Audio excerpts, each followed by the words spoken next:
Today's webinar is brought to you by the Rising Tide Mastermind. The Rising Tide Mastermind is a group of individuals that get together regularly to help each other solve our issues, but also help us all get further faster in all areas of life.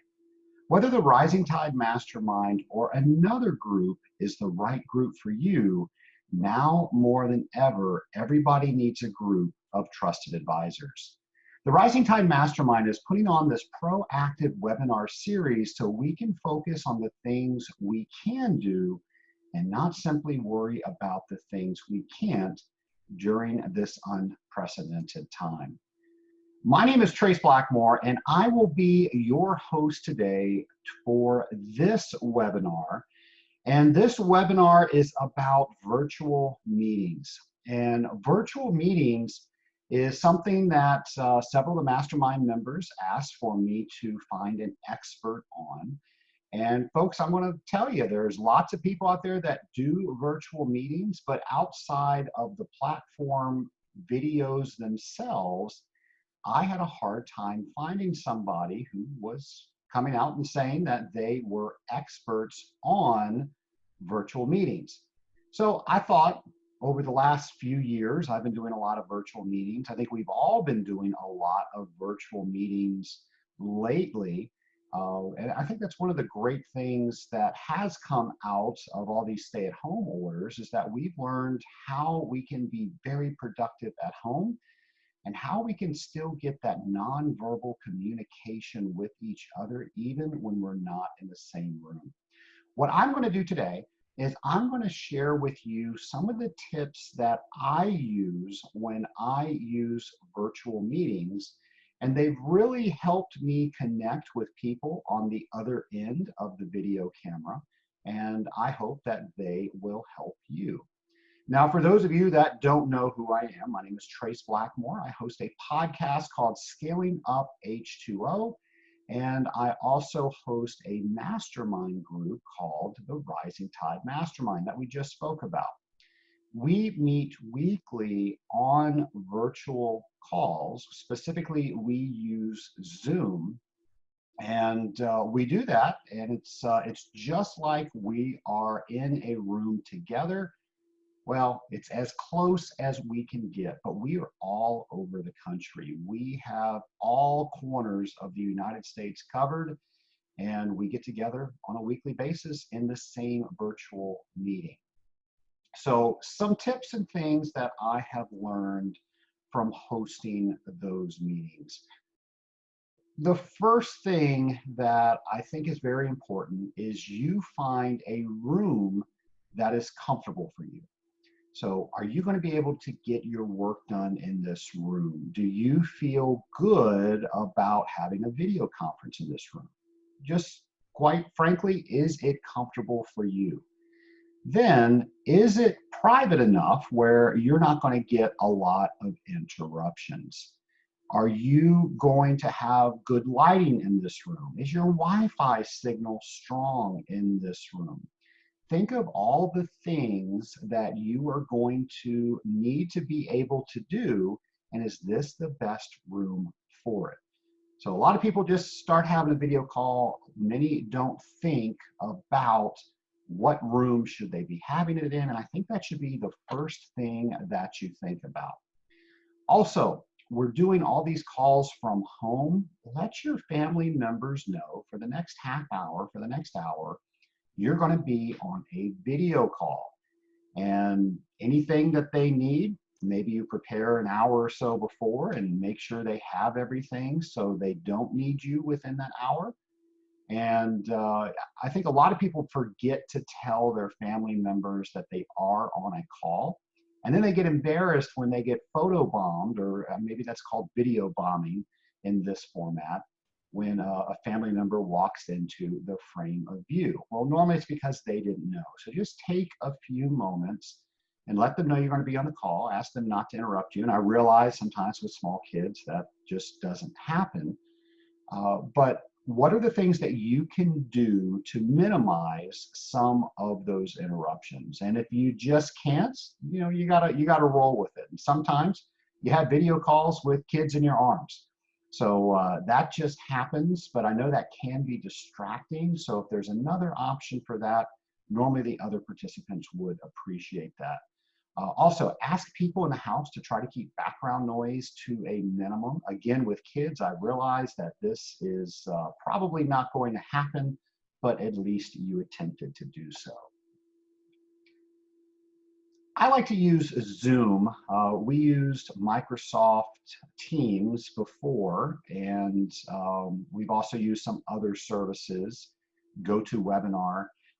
Personally, I have found that Zoom has been one of the most user-friendly, not only for the host, but also for people logging on. It's just a simple one click. It takes you to all the software downloads. So we've been using Zoom for about a year now, and we've been using Zoom exclusively for about a year now. Before that, we were using Microsoft Teams and a little bit of Zoom, and before that, I think we were using GoToWebinar. So find the platform that works best for you.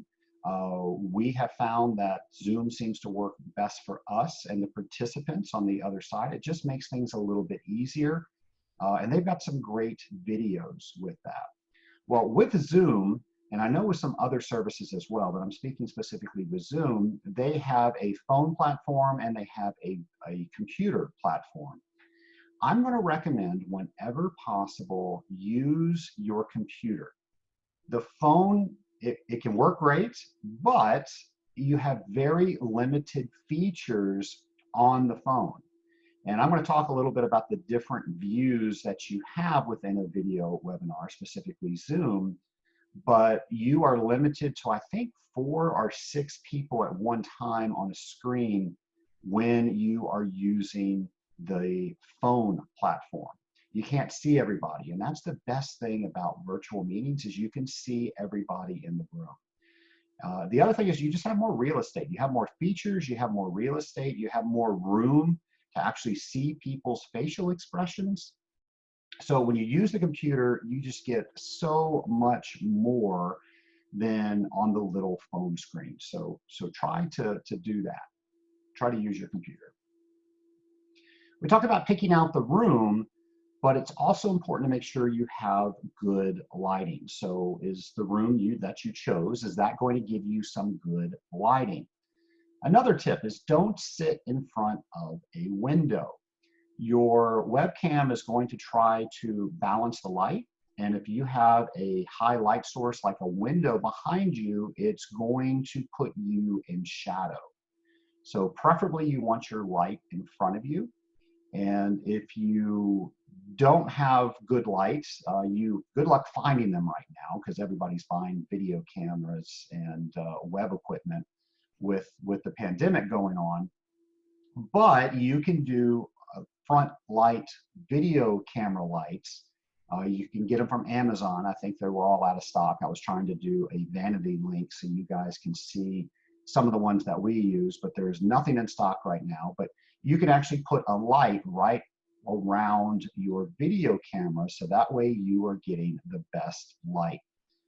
Again, all the nonverbal cues that we get from communication when we can see somebody, we're able to do that through web conferences, and if we don't have good lighting, we can't see those cues. So remember, make sure you have good lighting.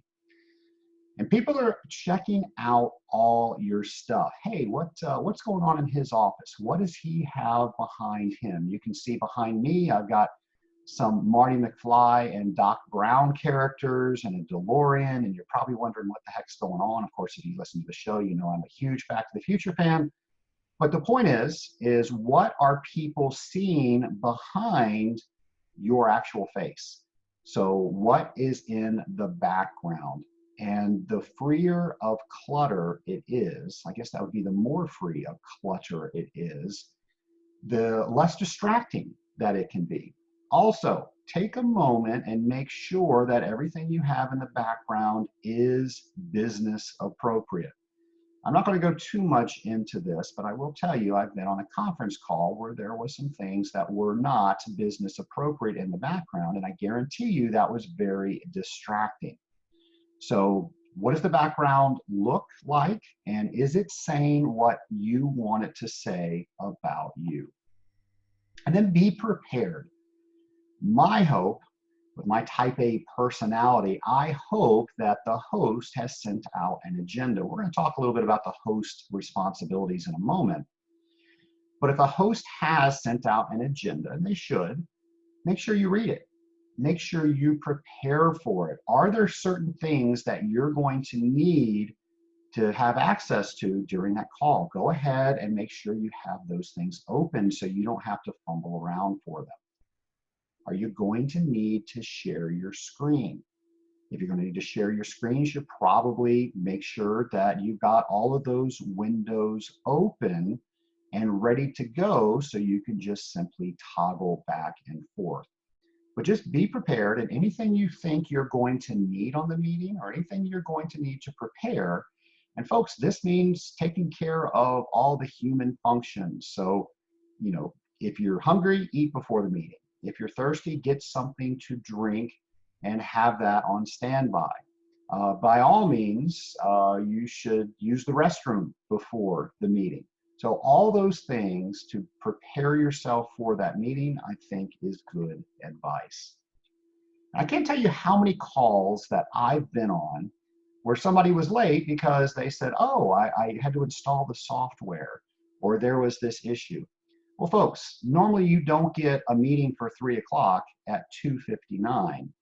So take some time and do a dry run. Try to figure out how to use the software, go through the features, make sure your Wi-Fi signal is good, test the room out that you chose. All the things we've done up to this point, go ahead and do them on a practice run. Zoom especially has some great tools where you can see what you look like in your camera. You can adjust your microphone, you can do some tests. So go ahead and run those and see what your background looks like in that frame. Do all of those things, and now you are ready for the meeting. We mentioned before, if you might have to share your screen, do you know how to do that? Do you know how to toggle back and forth from sharing your screen to not sharing your screen? Do you know how to use the chat functions? Do you know how to raise your hand? If something happens and you have to turn your video off for whatever reason, do you know how to do that? Do you know how to get that back on? Do you know how to mute yourself? Do you know how to unmute yourself? Do you know how to talk privately with somebody? All these things, go ahead and practice before the actual call, and it will make the call go so much better. For those of you that are listening on the webinar, for those of you that are watching on the webinar, you can see that I just put a picture of a guy that is business casual on the top and in his underwear on the bottom. For those of you that are listening on the podcast, you can't see that. But the point I want to make here is that you want to dress the part when you are on the video conference. That's the whole point of having a video conference, is so people can see you.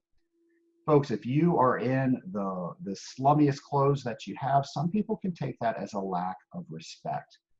And you might not be thinking about it that way, but why have somebody else have that in their mind about you? And just make sure that you dress professional. It does show respect. Also, I think when you get into your work clothes rather than pajamas, say, especially when you're working at home, it tricks your brain to make sure you know what you're doing. You are at work and you're in your work attire and you've got your work mindset. Now, if you're this guy and you're just dressing from the top up, just be very conscious that you do not stand up during the video call. Now, during my video calls when I host, and they're longer, I normally have people switch positions, stand up, sit down, move rooms, just to try to keep it fresh. This guy's going to have a problem with that if we did that. So just keep in mind and keep it professional. I mentioned earlier, try not to use your phones if you have a choice to use a larger format like a computer. But if you are using your phones, please turn your notifications off. In fact, if you have an iPhone, there's a do not disturb mode. There's an equivalent on the Android. Sometimes you'll actually lose the video conference with certain notifications. There's a service that I use, and if somebody is on it with me, It's not Zoom, it's something we use for the podcast. It will actually disconnect them if they get a phone call. And it says in the instructions that I send out to please put your phone on Do Not Disturb. I can't tell you how many times that people have not done that. Notifications are distracting. Now, folks, I know we're all having issues getting used to working from home. Some have been doing it for a long time. Some have not had a choice where they've either had to go into office or had to work from home. And others are doing it for the first time. With that, try to keep your mindset on the task at hand, and notifications do the exact opposite. So if you're having a notification come up every time you get a text, every time you get an email, all that stuff, it is taking your mindset away from the task you should be focusing on. On your computer, I use Outlook, and the first thing I do when I set up Outlook is I turn off the notification every time I get an email. There's a little window that comes up, and on that window, it has a few lines of the email, and you can't help but look at that, and I promise you, your mind will go away from the task that you're thinking about, and it will focus on that email. Folks, don't do that to yourself. Keep your mind where it should be, and then schedule times that you're going to look at your email. Schedule times that you're going to look at texts. And I got to tell you, when I'm in a meeting and somebody's constantly on their phone, or now they're looking at their iWatch, I know that they are not paying attention to me, and I look at that as they're not giving me the respect that I'm trying to give them. It all starts with notifications, and it all starts with keeping a schedule. So if you can keep a schedule that you're going to check these things every so often, you don't need these notifications. But especially when you're in a meeting, be present in the meeting. And you're going to be distracted if you have those notifications on, so please turn those off. When you're not the one speaking, mute yourself. When you are on a conference call and you start hearing all this wind noise, or maybe kids in the background, or something else, that's distracting. So a good webinar, a good video etiquette is to mute yourself when you're not the one speaking. Now, you might not think there's any background noise, but maybe there is, and you just can't hear it. Now, as far as the host goes, a good habit to get into, and if you open up the participant screen on Zoom, you can manage all the participants very easily. You can also do that by hovering over each participant's screen, their video image, and you can do some management techniques there as well. One of the things is you can mute people. There is a red button, so to speak, at the very bottom if you open up participants, and it says mute all. So let's say you're having a meeting and there's this horrible background. What you can do is you can quickly mute all and then turn on the person that is speaking. So that's a little tip that I've used in the past. Now, for the people that are muted, you got to remember to unmute yourself. A lot of people will start talking, and they'll be 3 minutes in before they realize that nobody is listening to them. Normally somebody will say, hey, I can see your lips moving, but you're on mute. Now, the host can unmute and mute people, but only participants can mute and unmute themselves. You might also can't talk today. You might also want to be familiar with gestures, and you can use them virtually or you can use them yourself. So maybe you might raise your hand. The host should tell you what cues to give if you have a comment or a question. But there are also virtual ways to do that. You can actually raise your hand virtually. So good tip, mute yourself when you're not talking. I think this goes without saying, but I can't tell you how many video calls that I've been on and people don't use their videos. Folks, it's called a video call. Use your video, use your webcam. So take advantage of the video feature and use that. We talked about how to get good lighting. We talked about how to test all that. We talked about the background. There's no reason not to use the video feature. And at least the third time I've said it on this webinar, When we communicate, 60% or more are nonverbal cues. Now, being face to face is always the best way to communicate, but definitely having a video component is the second best. Folks, make sure your cameras are on. And when your camera is on, look into the camera. So I've been trying my best to look directly into the camera during this webinar, but I got to tell you, it's difficult because my screen and my notes are all below the camera. So if I were actually to look at my notes, you can tell that I have my eyes off of the camera. Now that's fine if you're not speaking directly to the audience. When you're speaking directly to the audience, my advice to you is that you are going to look directly at the camera, and then when you're not speaking, you can look at the screen at the person that is doing the talking.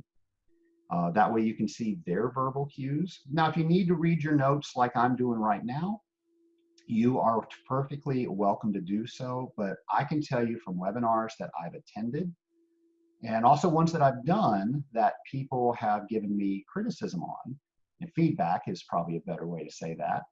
They said that they really appreciate when I was looking directly at them, that they've been on other webinars that people have not always done that. So just keep in mind, look at the camera, you're going to connect with people better. Now, as you're connecting with people, what is your body language saying about you? So are you reacting in a way when somebody is bringing up a particular topic or a solution that just makes it look like you don't care about what they're saying, or it's the dumbest thing you've ever heard? Keep in mind, the conference calls are, really, they're a great thing to have, but the two things that I'd like to point out is when we're in a conference room, if I want to look at somebody across the conference room, I can just see that one person's reaction. But on this video conference, I'm looking at everybody's reaction the entire meeting. So how we're holding our face, how we're making gestures when people are talking, that is nonverbal communication. And it might be communicating something that you mean to say. It might be communicating something that you don't wish to say. Just keep in mind that people are watching, and what are your nonverbal cues saying about you. The Zoom specifically, and I know the other services do as well, they have different view modes. And the mode that I recommend is called gallery view. The other one is called speaker or spotlight view. And the difference is gallery view is like the Brady Bunch. If you remember how the Brady Bunch opened up and they had 9 screens and you could see everybody there, well, that's, I think, the best part, the best way to have a video conference. You have everybody right in front of you. You can see the nonverbal cues. You can see if somebody has something to say. You can see if somebody raises their hand. You can see all of these things, and it really makes video conferencing very efficient. Now, if you have it on Spotlight or Speaker View, you'll have very small screens of some people that are speaking, or not the people that are speaking, but the people that are on the conference call. And then you'll have a slightly larger screen of the person that is speaking. My advice is that you go ahead and use gallery view, because now you can see what all your cohorts are doing in their screen. And maybe you notice that Cindy has something to say, or because of her facial expression, she's not saying something, but as the host that you need to call on her because it looks like she has something to say. Gallery view is something that I highly recommend. It's the best way to do that. For those of you using Zoom, excuse me, for those of you that are using Zoom, it's going to be in the top right-hand corner, and you can toggle back and forth.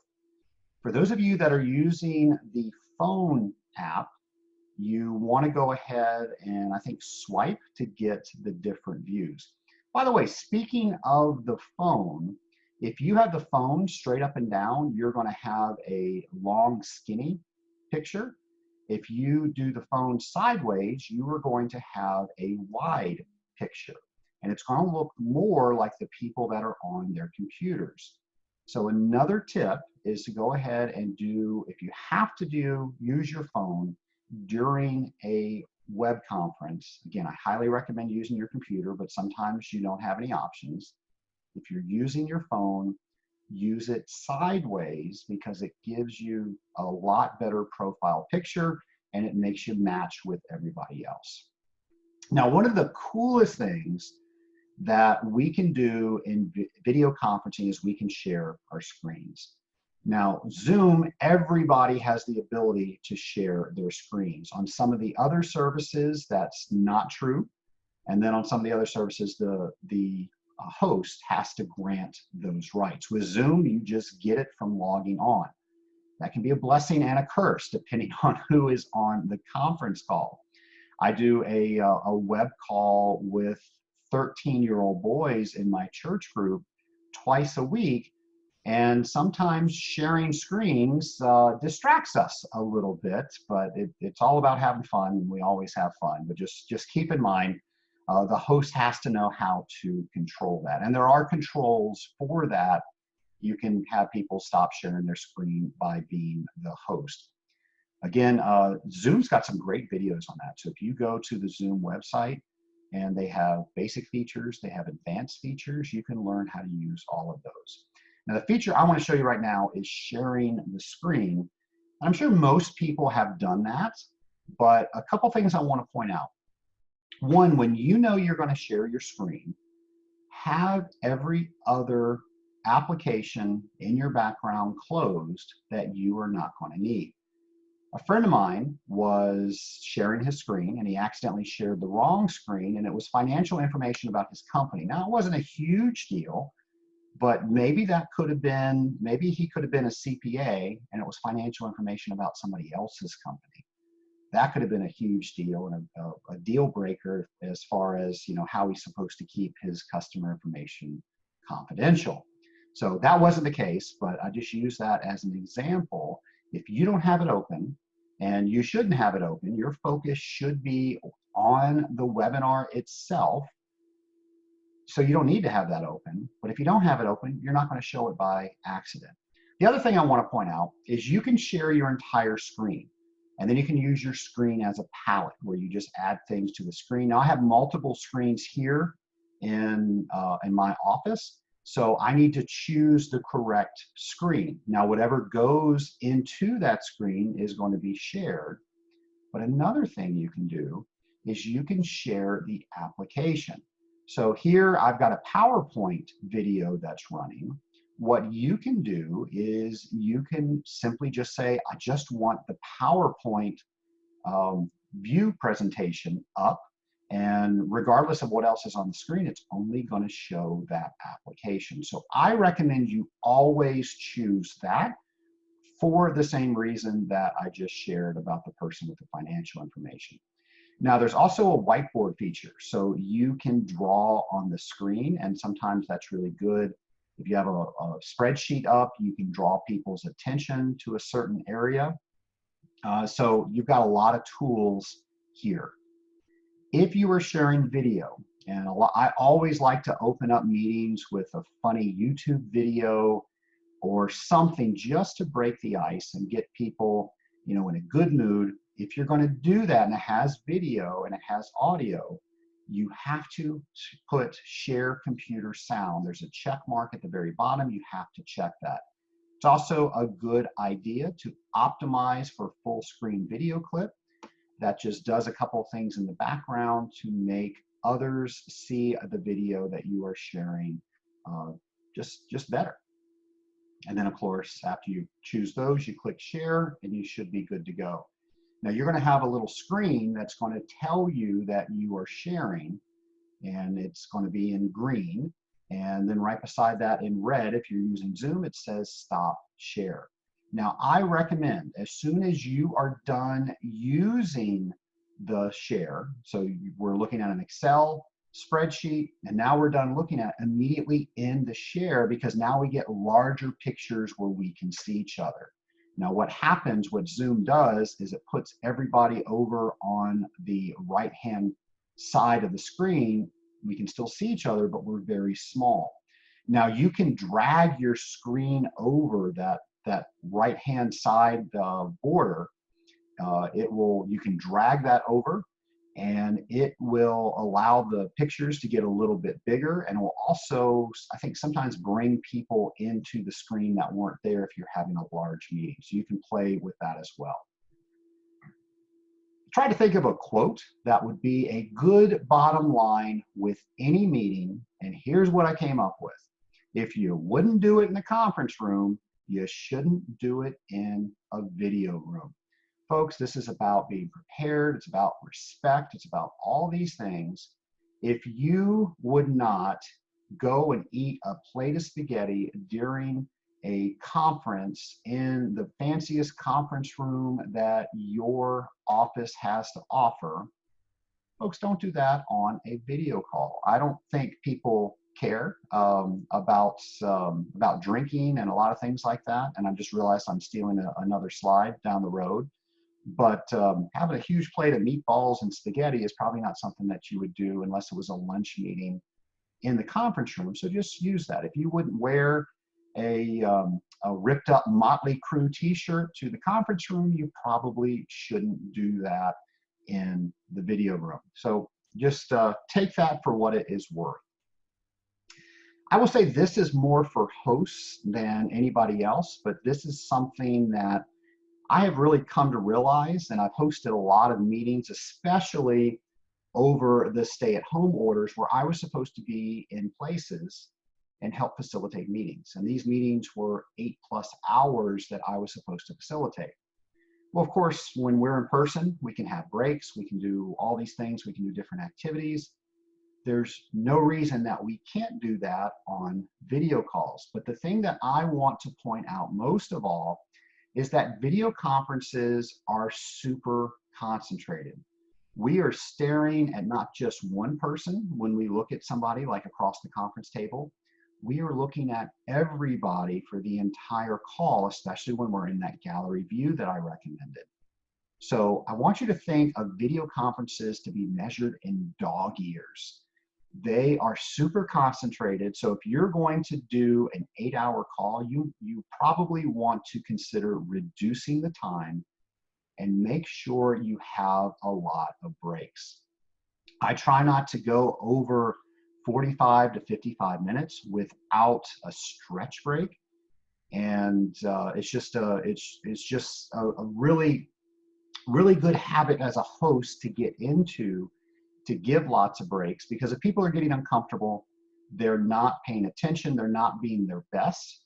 And we can definitely make more out of the meetings when we feel better, when we're more comfortable. So remember, conference calls are definitely more concentrated than regular in-person calls. Now, I talked a lot about the host, and I've seen some very good hosts, and I've seen some hosts that all they did was send out an invitation. Folks, being a host, it's a responsibility. You have to know all of the tools that are within the software better than anybody else, because guess what? You are the host, you are the person that's going to have to help them through some things. Now, if you got somebody that is sharing a lot of information, you might even want to call them before and get on a practice call to help share the tools with them, so they can effortlessly share their screen, do things like that. That's something the host should do. The host should be putting out an agenda. Make sure the people that are attending are people that are prepared. They know what they're going to need to review before the meeting, so they can come in primed and ready to go with great information. And for those of you that get an agenda, please review the agenda and make sure you are ready to go, because the host did spend some time on that. Now, the host or the moderator, that's what you need to do. You need to moderate. Your job is to definitely be in that gallery view. you are looking at everybody's facial expressions and you're making sure that everybody's being heard. You know, we haven't heard from Jan the entire call, probably going to talk with her. I'm going to say, Jan, you know, we haven't heard from you. Do you have anything that you want to say? Don't be embarrassed about calling people out. And folks, don't be embarrassed about talking on video calls. There's a reason that you are on this video call. We need to hear your opinion. Well, the host, the moderator can definitely help with that. We talked about some different features earlier in the call. The host job is to manage the participants. All of a sudden, if there's a bunch of background noise, you need to look. Hopefully that screen is highlighted. You can see where the background noise is coming from. You need to mute that person. A lot of times people say, you know, Sally, can you mute your screen? Well, the host can do that probably even quicker. And then maybe the host could even send a private chat to the person and saying, hey, Sally, you had some background noise in your screen. I muted you. Remember, if you need to say something, go ahead and unmute yourself and then immediately put yourself back on mute. So just keep that stuff in mind. Something I've experienced a couple times, especially with wired earbuds, is that sometimes those wires get frayed.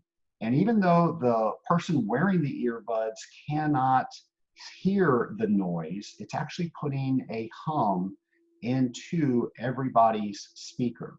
So if you've noticed that, people have said that there's background noise, that might be the issue, and maybe you need a new pair of those. So also for the host, knowing how to use all the features, knowing how to help people understand that technology, maybe doing some practice with them, but always ask for feedback. What would make this meeting better? And a technique that I like to use is called plus and delta. What do you like? What's the pluses about this meeting? When we do the meeting again, we do a like meeting like this. What do you want to make sure that we don't leave out? And then the delta, what do you want to change? What would make this meeting even better next time? You can ask people. Sometimes, depending on the group, they're very apt to tell you what they think. Some people are a little shy with that. You might want to send out a survey. I think if you're a host and you're really trying to get better at this, you should call people. And now it's just one-to-one, or better yet, do a video conference. And now it's just you and me, and I'm going to ask you what you liked about it. I want to ask you what you think we should change about it. And I want to get some great information that way. And that's going to make me a better host. That's going to make our calls better. And that's going to make the meetings so much better. Don't be afraid to tackle big issues on a video conference. It might be awkward. It might seem that we need to wait until we're face-to-face. Well, folks, in the situation that we've been in with the pandemic, we can't get face-to-face. So this is how we're doing business. So whatever the issue is, this is the meeting that we're dealing with. So we have the appropriate people there. It's important for us to use those people, present the case, and then figure out how we are going to do that. So virtual meetings are for tough issues too. I mentioned this a little bit, but eating, I don't think people appreciate unless we say, you know, a lot of people say, hey, I haven't had time to have lunch. Do you mind if I eat? And I don't think anybody cares. But if all of a sudden I don't know why I'm hooked on spaghetti today, but if all of a sudden this huge plate of spaghetti and meatballs comes out and nobody's expecting it, that's very distracting, especially when the meatball rolls off your plate and into your background. I don't think it's best meeting practices. Now, I will tell you, I've had plenty of meetings where people have said, you know, this is the only time I have to eat lunch. I've got to call after that. Nobody cares. You've made people aware of that. Or we say, you know what, we're going to eat lunch together during this meeting, and now we're all doing that. So just keep that in mind. If it's something distracting, if it's something that you wouldn't do in a regular conference room, just try not to do that on the video conference as well. Also, stay focused. We talked about turning off notifications. Well, now we're also going to talk about staying on the task at hand. So if I'm on a video conference, I need to have my mind in the video conference. I need to pay attention to what everybody's saying. I'm looking at those nonverbal cues, and I'm being my best in this video conference. And folks, if we're all doing that, what a great meeting we're going to have.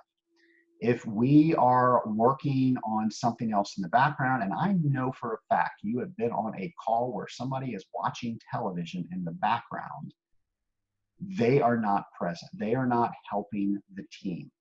So stay on the task on hand. And the other thing I want to mention, especially if you're using Zoom and the host is on participant view, you can see if Zoom is the most forward program that that person is using. Meaning, if Zoom is open and there's and it's in the foreground, and it actually notifies the host that that person's paying attention. However, if I go over to a Word document and that's what I'm working on, that's in the foreground, even though I can still see the video conference, there's a little icon, it's a little clock that goes next to that person's name. I can tell as the host that that person doesn't have me in the foreground. A lot of people don't know about that, so I just want to let you know about that. Folks, please, please, please, please don't do private things while you're on a video call. A couple of weeks ago, a viral Zoom video went out where I guess we had a bunch of people that were getting together for a video call, and one lady put her phone down on the sink and started going to the bathroom, and everybody saw it. And of course, if you've seen that, you see how surprised everybody is. Folks, do that stuff before and after the call. And if you're a host and you're doing a long meeting, folks, you've got to build breakout time into the meeting. So we need to, I like to say every 45 minutes to 55 minutes, have at least a 5-minute break. When I do breaks, I say, during this break, you got to do 5 jumping jacks, or you got to go get a new beverage, or you've got to go outside for at least 1 minute or something, or you come back, you're in a different position. Hosts, we got to make sure that people are able to do the things they need to do so they can stay attentive, and definitely we got to give them time to use the bathroom. Bottom line, do not use the bathroom while you have an active video call. Just don't do it. If you've ever been on a call, and say we've got 12 people on the call and only 3 are doing all the talking, and then we get off the call, it's probably 9 people that could have been more productive doing something else.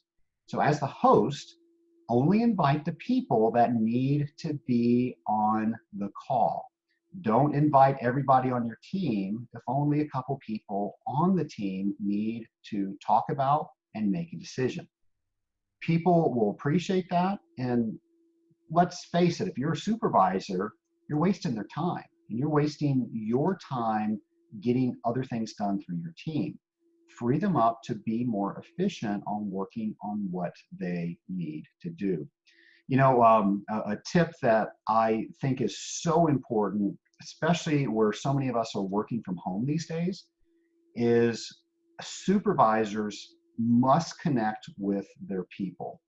If people feel that they are now working as an island and they don't feel connected, they're not going to be motivated. So having team calls is great, but the host needs to make sure that everybody stays engaged. Something that I'm a huge fan of is a daily huddle. Tim Fulton taught that to me. Tim Fulton is my business coach, and he has people on teams get together for no more than 5 minutes every morning, and they do 3 things. What did they do yesterday? What are they doing today? And what do they need help with? Now, if they need help with something, you're going to connect them with people that can help them, but you're going to do that offline. So everybody goes through, you know what the entire team is working on, and then you are able to make sure that you have a very connected and productive team. I believe it was last year, maybe 2 years ago, there was a BBC journalist, and he was on an interview, and his 4-year-old son kept photobombing him or video bombing him, and he was mortified. He was trying to ignore him for the longest time, and then finally he had to deal with it, and it became a viral video. Folks, we're never going to have the perfect video call. So if your kids do appear in the background. I think now more than ever, everybody is very patient with that.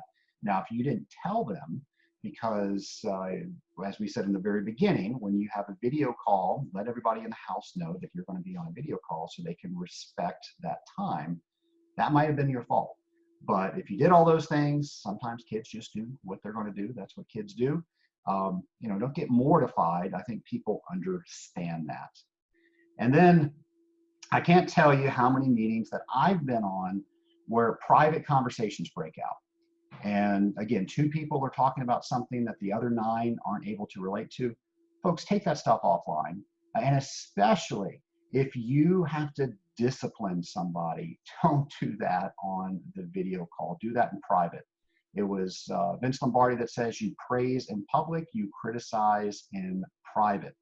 So just make sure if anything comes out of a meeting that is not for everybody, be very respectful of the other people's time and take that offline. Set up another video conference with that one person. The host should always be the last one to leave the video conference. It's just good etiquette, I think. Plus, you want to make sure that you're keeping the team on task. Now, as the host, when I exit, I can either I can close everybody out or just myself. I recommend that unless 2 people need to have a private meeting, that's not you, that you stay on until that call is over, and then you are the one that ends it for everybody. And there are also some different features that the host can use. There's some advanced features like breakout rooms. So while we're in the conference, let's say we've got 9 people plus the host. So we can set up breakout rooms of 3 people, and now all of a sudden we have 3 separate rooms.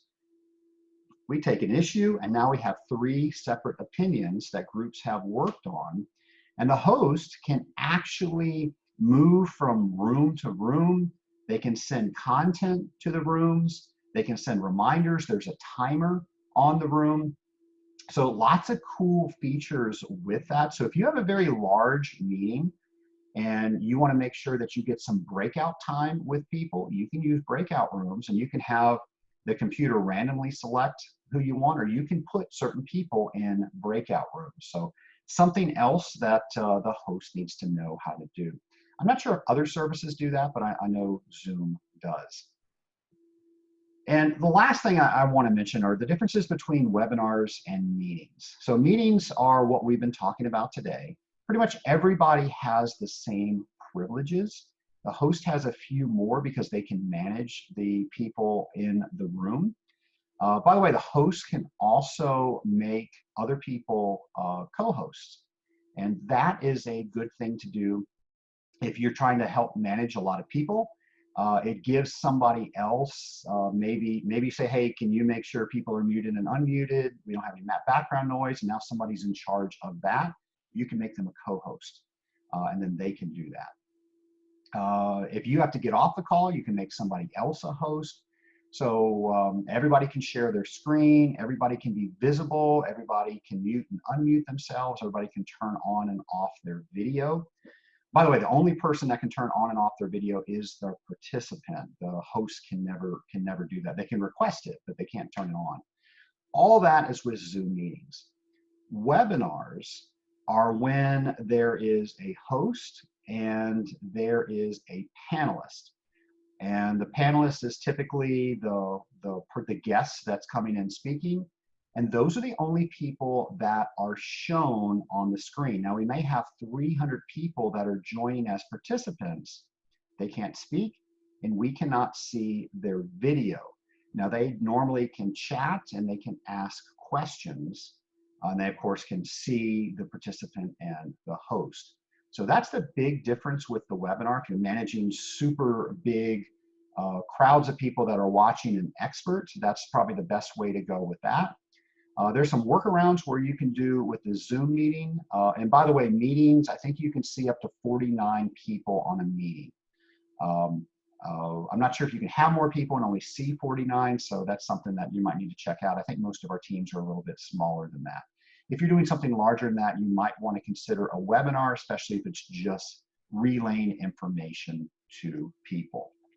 I think we can boil this down into 3 captions. How do I make sure that this is the best video conference that I can have? Well, number one, I need to be prepared. I need to have everything that I need to have. I need to review everything. I need to be in the right mindset. I need to be familiar with the software. I need to be prepared. I need to be respectful. Being respectful with people means that I want them to be respectful of me, and I'm going to show them respect so I can get that respect. And we talked about making sure we're dressing the part, making sure we've prepared for the meeting, making sure we've done all of these things for good meeting etiquette that shows that I'm being respectful. And then, of course, being professional. So we're all professionals at our job. We need to make sure that we chime in. We're showing good meeting etiquette. We're letting people talk. We're asking people for their opinion. We're well prepared with our answers. We know what the call is going to be about because we've read the agenda and we've prepared for the agenda. And now the only new information we have is the information that we're getting on the webinar. So if we're prepared, if we're professional, and we're respectful, I think you're going to have one of the best video conferences that you've ever had. So I hope that this has been helpful for you, and I hope you share this with somebody. I think we all are learning more and more every day about how to have a great video conference, and I hope this has helped you to get a little bit closer to making your next video call just a little bit better. Thanks.